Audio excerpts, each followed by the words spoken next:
right, so the week that we're going into is going to be the Feast of Unleavened Bread, but the day that we are in today is we have just experienced the Passover last night. The first day of the Feast of Unleavened Bread is called the Passover. So today we'll be edifying everybody on as to why the Most High set the Passover as a memorial and why it is considered the most important memorial that the Most High set up. It's the first one of the Hebrew year, and it's considered to be the most important of all the memorials and all the holy convocations that the Most High established in the book of Leviticus chapter 23. The first scripture that we're going to be coming out of is Luke chapter 22 verse 1. Luke 22 and 1. Mm-hmm. Now the feast of unleavened bread drew nigh, which is called the Passover. Which is called the Passover. The reason why it said the Feast of Unleavened Bread drew nigh, that's the first day of the Feast of Unleavened Bread. It says also called the Passover. The first day of the Feast of Unleavened Bread is the Passover, and you eat the Passover the first day of the Feast of Unleavened Bread. That's why it says the Feast of Unleavened Bread, which is called the Passover. Right? Next scripture that we're going to be going into is Exodus chapter 12, verse 17.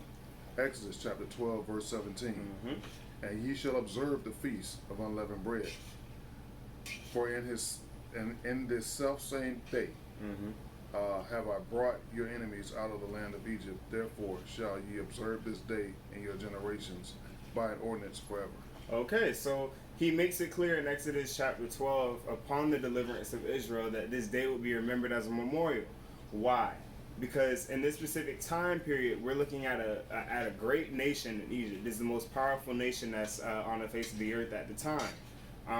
In this time period, there was no nation that was quite as rich because of the things that Joseph had done for them generations in the past, putting basically every nation in the earth in debt to Egypt in that specific time period. So when it says, "Ye shall observe the Feast of Unleavened Bread, for this self-same day I have brought your armies out of the land of Egypt," that is speaking of the greatness and the power of the Most High in this specific instance. That's why this particular feast week and the holy time period of the Passover is so important. Let's get Exodus chapter 12, verse 26, down a couple of verses. Exodus chapter 12, verse 26. Mm-hmm. And it shall come to pass, when your children shall say unto you, What mean ye by this service? Why are we keeping this feast day? Why are we keeping this ordinance? Verse 27. Then ye shall say, It is the sacrifice of the Lord's Passover. It's the sacrifice of the Lord's Passover. What's Passover, Reed? Who passed over the houses of the children of Israel in Egypt, when he smote the Egyptians and delivered our houses. And the people bowed the head in worship. See, through all the plagues and and everything that the Most High sent into Egypt, none of it touched the Israelites at all. We were in our homes, we were dwelling amongst each other. The plagues only affected, from the frogs to the locusts to the death of the firstborn, to the gnats and everything that affected the Egyptians. It only affected the Egyptians, and it didn't affect the Israelites. So that's what we're doing in remembrance of the specific holy day. So the children are asking, the young people are asking, as the young people ask concerning the Shammai, we see the Shammai established in the law. Why exactly are we saying this? Well, why exactly are we keeping this ordinance? Well, it's in remembrance, keeping in remembrance the power of the Most High and bringing His people out of Egypt and delivering us from the bondage that we experienced in Egypt, right? So by the scripture, we know that the name Passover is a reference to the death angel that passed over the houses of the Israelites who had their doors marked with the blood of the Lamb, right? So if you had the blood on your doorpost, the death angel passed over, right? So that was a specific instance that happened in the day before it led into the Exodus, our leaving Egypt into the wilderness, right? Which is the Feast of Unleavened Bread, right? So the Passover, the Feast of Unleavened Bread, is a memorial to the Most High, showing His power in delivering us from what was at the time the greatest nation on the face of the earth. Right, that was the biggest accomplishment. Because a lot of times we look at it today, and we see the greatness of America, and we see the greatness of the nations that came after Egypt, and we sort of forget what Egypt was in that time. Egypt, for its time, was the greatest nation that existed, right? That had ever existed before. So looking at this specific time period, they saw it as, well, this is impossible. What the Most High did here is completely impossible. Well, the Most High is going to do the same thing here. Right. Right. So whether you don't, if you don't see Egypt as impressive, just you wait. Right. He's got something for those of you who don't think that was too impressive. Right. God. Let's get Exodus chapter 12, verse 12. Exodus 12 and 12. Mm-hmm. For I will pass through the land of Egypt this night, and I will smite all the firstborn of the land of Egypt, both man and beast. Yep. And against all the gods of Egypt will I execute judgment. I am the Lord. See, what if you get in context as to what was going on in this time period? Why weren't the Egyptians shaking in their boots when the Most High came back on the scene with Moses, right? But when Moses and Aaron showed up on the scene, why weren't the Egyptians shaking in their boots? Why weren't the Israelites shaking in their boots? Well, they hadn't seen the power of the Most High in generations, right? So they forgot just how powerful the Most High is. Sounds familiar, doesn't it? Right? So, but the difference between what happened then with the smiting of the firstborn and what's going to happen now is that he's not just getting the firstborn. There's going to be a lot more people going this time, right? That's right. It's not going to just be the firstborn. It'll be the first, second, third, fourth, if you allow it to be, right? Right. So, in context, the hardening of the heart of Pharaoh was the Most High sort of allowing himself to be put on display, right? Putting Israel and the rest of the world in remembrance of who the Most High is, right? Because they forgot. To be honest, it said in the Torah reading that we read in Exodus chapter 1 that there rose a king who knew not Joseph, right? And if you don't know Joseph, who was a servant of the Most High, don't know Joseph, then you don't know his God. That's right. And after generations of serving other gods and forgetting who your God is, not even knowing your God's name, you forget his reputation as well. So now the Most High has to give you something to remember him by, right? That's right. This is his memorial being established here. This is his memorial that we're going back and we're looking at today. This is how we're going to parallel what's going to happen today as to what's going to happen to what happened then, right? So the Most High hardened the heart of Pharaoh and made a show of all the Egyptians, exposing them as simply false idols, right? So the Most High, he didn't just want to show his power, but he also wanted to show how foolish the Egyptians and the Israelites were for believing the gods of the Egyptians, right? So the plagues that he brought were extremely specific, right? For example, the first plague, turning the Nile from water to blood, showing that there was no god of the Nile named Sobek, putting the god of the Nile River, Sobek, to shame, right?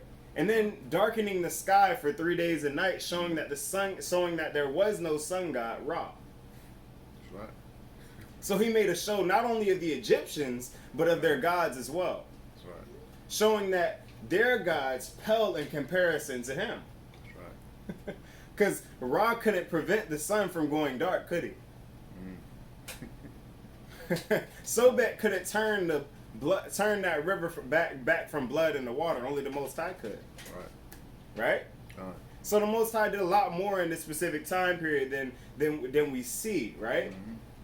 It showed the Egyptians that their God is foolish, that their gods are foolish. Right? They're still their gods, they're not our gods. Right? So it was an act of the Most High exposing the Egyptian gods while showing the Israelites who their God is. Right? That's right. The Feast of Unleavened Bread is called by the name that it's called because we left swiftly out of Egypt and had no time to leaven our breads before. Right. So even that is a memorial of a specific time period, showing, basically reenacting what we had done before. It's sort of like what we do with the Feast of Tabernacles. Right. We dwell in booths. Right. In remembrance of the time that we dwelled in booths in the wilderness, right? It's a memorial. It's something that to force us to remember, to go back and remember. However, that has spiritual connotation as well, right? With the unleavened bread, removing it from our houses, right? Right. That leaven is sin, right? So coming out of Egypt, we had no leavened bread. So basically, unleavened bread is just flat bread, Right. like a tortilla or something like that. It doesn't have yeast in it, right? Right. Let's get Exodus chapter 12, verse 30. Exodus chapter 12, verse 30. Mm-hmm. And Pharaoh rose up in the night, he and all his servants, and all the Egyptians. And there was a great cry in Egypt, and there was not a house where there was not one dead. So the Most High sent the death angel, and it went through and it killed the firstborn of every creature and the firstborn of all the houses of Egypt, just like he promised. Read. Verse 31. And he called for Moses and Aaron by night, and said, Rise up and get you forth from among my people. He woke them up early in the morning. They still had eye boogers, and he told them, "Hey, y'all gonna have to get up out of here. Exactly. Y'all done caused the last problem. You gotta go." Right. In the middle of the night. Read. He said, Rise up and get you from among my people, both ye and the children of Israel, and go serve the Lord, as ye have said. Verse 32. Also take your flocks and your herds, as you have said, and be gone. And bless me also, by the way. Verse 33. And the Egyptians were urgent upon the people, and they might that they might send them out of the land in haste. They wanted them gone that day. Read. For they said, We will be all dead men. He said, "Y'all stay any longer, we all gonna die." Read. 34. And the people took their dough before it was leavened, and their kneading throws, being bound up in their clothes, upon their shoulders. Okay, so they had to take their bread before it had been leavened. So they were basically being kicked out. Imagine you being in an apartment, the landlord come up and he say, "You got to get up, you got to get out right now. You just grabbing everything. You done put the chicken in the marinade." And you ain't had a chance to, put it in the batter yet. So, you just got to take what you got. Hey. That's basically the situation that they was in. Yeah, get you, your people, and all your stuff out of here now today. By the way, on your way out, bless me. Bless me too, by the way, on your way out. That's he said you got to go. He said you got to get up out of here. That's we all be dead men. He said, "Listen, it's a blessing that you leaving. I'm gonna need you to go." That's right. Said so the Passover and the Feast of Unleavened Bread, right, is in the first of the year, and both so it's the first feast of the year, right? Passover, Feast of Unleavened Bread, right? 14 days from the beginning of the month, right? First month of the year, which is in spring, which is often heard of in Scripture as Abib, right? The first month in Scripture is often referred to as Abib, which in the Hebrew comes out to mean ears of corn, which is in ancient times and in the Middle Eastern times, the spring corn grows best in the spring. So that's how we know the beginning of the times of the year. We also know other ways, but that's mostly covered in our book in our lesson on the calendar. But the next scripture we'll be going into is Exodus chapter 34, verse 18. Exodus 34, verse 18. Exodus 34, verse 18. And the feast of unleavened bread shalt thou keep. 7 days shalt thou eat unleavened bread, as I commanded thee, in the time of the month of Abib. For the month Abib thou camest out of Egypt. Okay, so this is the Feast of Unleavened Bread being established in the Exodus. This is before Leviticus chapter 23. So it says, "The Feast of Unleavened Bread shalt thou keep. 7 days shalt thou eat unleavened bread, as I command thee, in the time of the month of Abib." Because in Abib, in the first month of the year, we were delivered out of Egypt. Right? So think about it. At New Year's, the Most High sent Moses to get us, in a new year, the Most High sent Moses to deliver us out of Egypt. Right? So, let's get Exodus chapter 12, verse 18.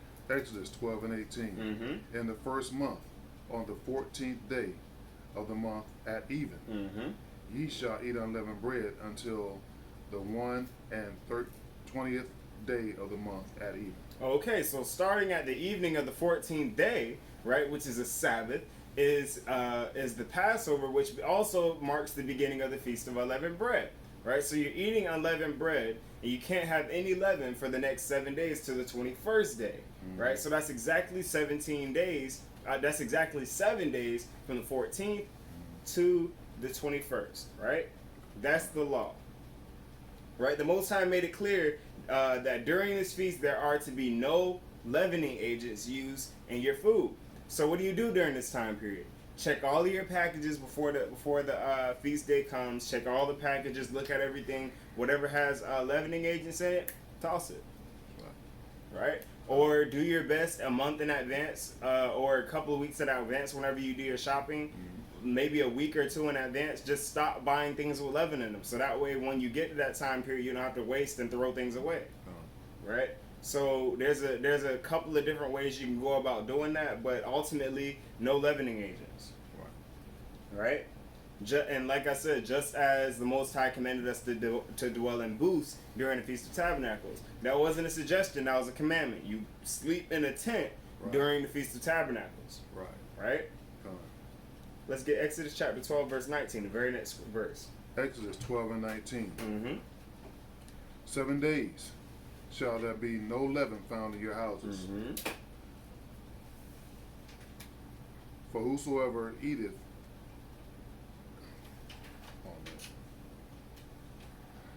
Exodus 12 and 19. 7 days shall there be no leaven found in your houses. For whosoever eateth that which is leavened, even that soul shall be cut off from the congregation of Israel. Whether he be a stranger or born in the land. So it don't matter who you are during this time period, you better be keeping it if you're among Israel. That goes for Gentiles too. If you're congregating with a church, you're keeping the Passover, you're keeping the Feast of Unleavened Bread, you're bound to these laws as well. Read. Ye shall eat nothing leavened. In all your habitations shall you eat unleavened bread. So in all your habitations shall you eat unleavened bread during this time period, and if you don't, bottom line, you've broken the holy day, and you've broken the law. That's just bottom line, right? Because this is symbolic. It's not the same as it was back then. We're not looking at the holy days. The holy days were never carnal; they're spiritual in the first place. The same time that we're keeping these we're keeping these holy days here, the Most High and His angels are keeping them in the heavens. Right? We're supposed to be in line with the heavens during this time period. That's right. And if you're not keeping it as the law says to keep it, then you're not in line with the heavens, and you're not in line with the Most High. That's right. That's right. That's how we know that we're keeping the holy days on time. It comes in at the same time every year. That's right. Right? Every year. So we keep it the same way, same time every year. Ahead of time, you get your heart right. I mean, when you're going into the Passover and the Feast of Unleavened Bread, that's probably, that and the Day of Atonement are probably the two most, maybe, when you think about it, those are probably the two most spiritually taxing holy days that we should have. When you think about it, because the Day of Atonement is a day where it's a complete and total fast. Right. And the Feast of Unleavened Bread is a full time of reflection. Right. Right, and that's why it was deep what the elder said yesterday concerning how we originally kept it. The Passover and the Feast of Unleavened Bread wasn't a social event. Right. The first time that we kept it, it was isolated to simply the family that was in the home. Right. And after that, it became a social event where everybody came together for the Passover. And now, in this time period, we've been quarantined for a week, 7 plagues. You know, you got different plagues going on in different places. You got locusts here. You got darkness in Alaska. You just had some earthquakes. Right, you got earthquakes. Was it Utah? Yeah. I mean, you got all of these different things happening here around the world. Yeah. We're quarantined in our homes because of the coronavirus, COVID-19. Right. And it's Passover time, right? We're here in a hotel right now, you know, so. Right? Waiting on it to pass over. Right? So, I mean, in this time period, like I said, there's no exceptions to the law. We're here keeping the holy days. You have to keep it exactly the way it's written. We have to be in line with the Most High, in line with the holy day, right? That's right. have your spirit. I mean, on a holy day like this, especially knowing that we take the communion on the first day of the Feast of Unleavened Bread, you gotta have your heart right days in advance. That's right. It's something that's gotta be on your mind, right? You can't just take communion blindly. That's right. A lot of people think, oh, you pray right before communion. Nah, it's not how that works. Right. I mean, you can, but is that a sincere prayer? That's the question. You also have to think about that as well. You don't want to be in a situation where you're like one of those people who pray before they die for the first time. Right. You know, and they think it's gonna do them some good. No, I mean it's about where your heart's at. Of that prayer and that prayer in that moment is sincere. But take the time before.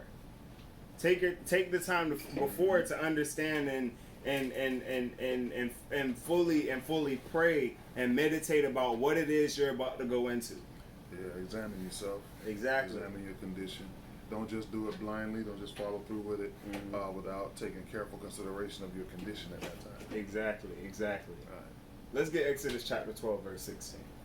Exodus chapter 12, verse 16.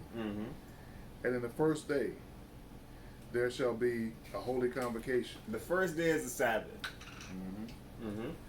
And in the seventh day, there shall be a holy convocation to you. This last day is a Sabbath. Read. No manner of work shall be done in them, save that which man must eat, that only may be done of you. So these Sabbaths on the first and the seventh day are business as usual. They're Sabbaths as we usually keep them, right? Save that every man eat. It's a feast day. So just as any other Sabbath, except these are high Sabbaths, which means that everybody eats. This is a feast, right? But these Sabbaths are business as usual. That means still no work. That means still no buying or selling. It's business as usual on these Sabbaths. Nothing changes. The laws of the Sabbath on this particular holy day concerning the Sabbath don't change.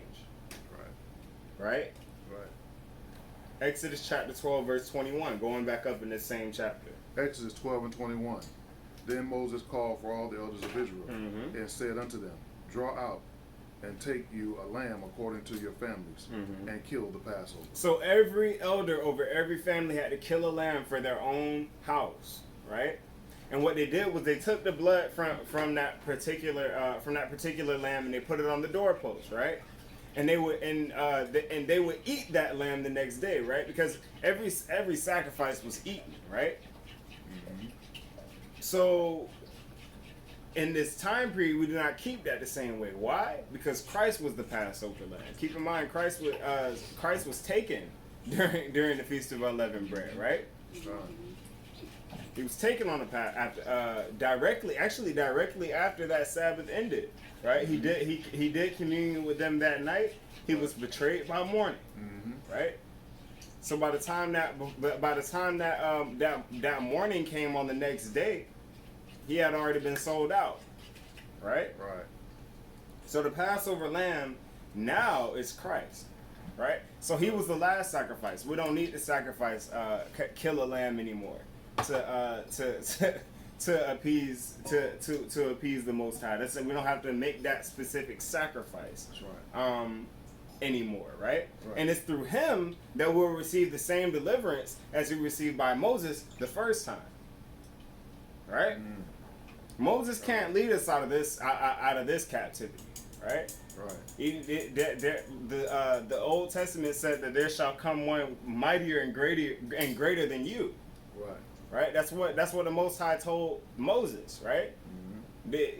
This is bigger than this right here. Is a lot bigger than Egypt, and that's partly why the Most High says what he's going to say later concerning this holy day, Passover. What's going to happen to holy day? It's the Passover holy day. It's going to evolve, right? Because once you do one thing that's great, when you do the next thing that's great, what happens to the thing that you did before that? It goes away, doesn't it? Right? I mean, you win one Oscar, and then you go behind and you win the next Oscar, then the Oscar before that it's about the most recent one, right? Exactly. So we're going to be talking about the most recent victory of the Most High, right? That's right. So something's got to happen to the Passover that we're gonna have that we have now. It's gonna evolve a little bit, right? Right. But now the Passover is about Christ, Right. right? It's about the inward man. It's become spiritual, right? So we thank the Most High for sending His Son, and we thank the Most High for sending His Son and giving us repentance and forgiveness of sin, Right. right? Why do you think that the leaven is still removed? Spiritual leaven is sin. Why will we still be living in? Why would we allow ourselves to be tainted with sin in a time in which Christ died to get rid of to get rid of our sins? Right? It's disrespect. Exactly. That's why we remove sin during this time, specifically during this time period, and reverence to the sacrifice Christ made. Exactly. Right? Yeah. So the Passover and the Passover and the Feast of Unleavened Bread was kept after Christ. This is not something that ended at any point in time. Paul kept it, and he even told the people that he taught to keep it as well. In Acts chapter, let's get Acts chapter 20, verse 6. Acts chapter 20, verse 6. And we sailed away from Philippi after the days of unleavened bread, and came unto them in trails in 5 days, where we abode 7 days. Okay, so they went to keep the Feast of Unleavened Bread. That's after Christ is dead, right? Yes, This is the book of Acts. Paul further instructed the Israelite church in Corinth and in Corinth, Greece, to keep the Passover. Let's get 1 Corinthians chapter 5, verse 7. 1 Corinthians chapter 5, verse 7. Purge out therefore the old leaven, that ye may be a new lump, as ye are unleavened. For even Christ, our Passover, is sacrificed for us. Verse 8. Therefore let us keep the feast, not with old leaven, neither with the old leaven of malice and wickedness, but with the unleavened bread of sincerity and truth.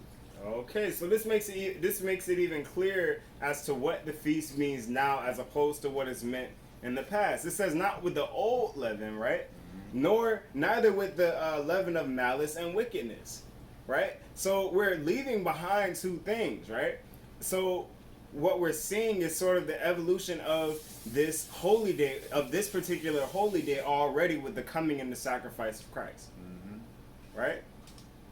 So now this holy day is becoming more about prophecy and a coming, and about Christ, rather than what it's sort of less of a memorial and more of looking forward to something at this point in the times that we're living in. Right? It's more of a reminder that something bigger and something greater is coming, right? Let's get Jeremiah 16 and 14. Jeremiah 16 and 14. Therefore, behold, the days come, saith the Lord, that it shall be no more, no more be, said, the Lord liveth, that brought up the children of Israel out of the land of Egypt. Okay, so people in this time period are gonna start thinking the same thing. Are gonna start having the same hardened hearts as Pharaoh. They're gonna be the same ones saying, I don't see your God written in this book, Moses. I don't know your God. And you know what? There's going to be a whole lot of Israelites that have forgotten the power of the Most High as well. Right? It says, the days come, saith the Most High, that it shall be no more said, the Lord liveth. It shall be no more said, the Lord liveth, that hath brought the children of Israel out of the land of Egypt. They're going to say, where he at? Verse 15. Verse 15. But the Lord liveth. Oh, but he does live. Read. That brought up the children of Israel out of the land of the north. Oh yeah. See now, so you see the change in reputation here. It says, "It shall be no more said, the Lord liveth, that brought up the children of Israel out of the land of Egypt." That reputation is gone. Right? That was in the past, right? That was what he used to remind the children of Israel of who he was back then. Right. But now, what they're going to know him by is as the God who led the children of Israel out of the land of the north. Because this accomplishment that he's about to do is not only going to be recent, but it's also going to be greater than his past accomplishment. That's right. Right? Let's read that. Let's continue reading. That brought up the children of Israel out of the land of the north, Mm-hmm. and from all the lands whither he hath driven them. So not just from the land of the north, but from the four corners of the earth, Right. where he scattered them. Read. And from all the lands whither he hath driven them, and will bring them again into their land that I gave unto their fathers. So the Most High's reputation is about to drastically change. So this Passover and the Passovers that we're keeping, it's not going to be about it's not going to be about him bringing us out of the land of Egypt anymore. It's going to be about what he's about to do very, very soon. Right. Right? About the second coming of Christ. Absolutely. About Christ leading, about him sending Christ for a second time to lead us out of another captivity that we got into for being negligent, disobedient, rebellious. Absolutely. Right? In the kingdom, we'll be keeping the Passover. However, we will not honor the Most High for bringing us out of Egypt, but rather honoring him for delivering us from an even greater nation full of wickedness, which is the daughter of Babylon or America. That's right. But that's only a small part of it, because after America falls, there's still a lot of other countries, right, that have drunken the wine of her fornication, right? Right. You still got everybody else, and you still got the head of the dragon, which is what? Rome. That's right. This is a big thing. This is not. Think about it. That's the whole world. The Most High is about to lay the smackdown on the whole world. Right? That's right. That's about to be. And think about it. He did all of this from the beginning to the end, just to show how powerful he actually is. Right. Took the most stubborn and disobedient nation on the face of the earth and made them God's people. And it worked. That right there is a mystery in itself. We can't deal with stubborn people here on earth. I wouldn't want to teach a stubborn person, a stubborn and disobedient person. He's dealing with a nation of them. That's right. For generations, thousands of years, he's been dealing with this, right? That's right.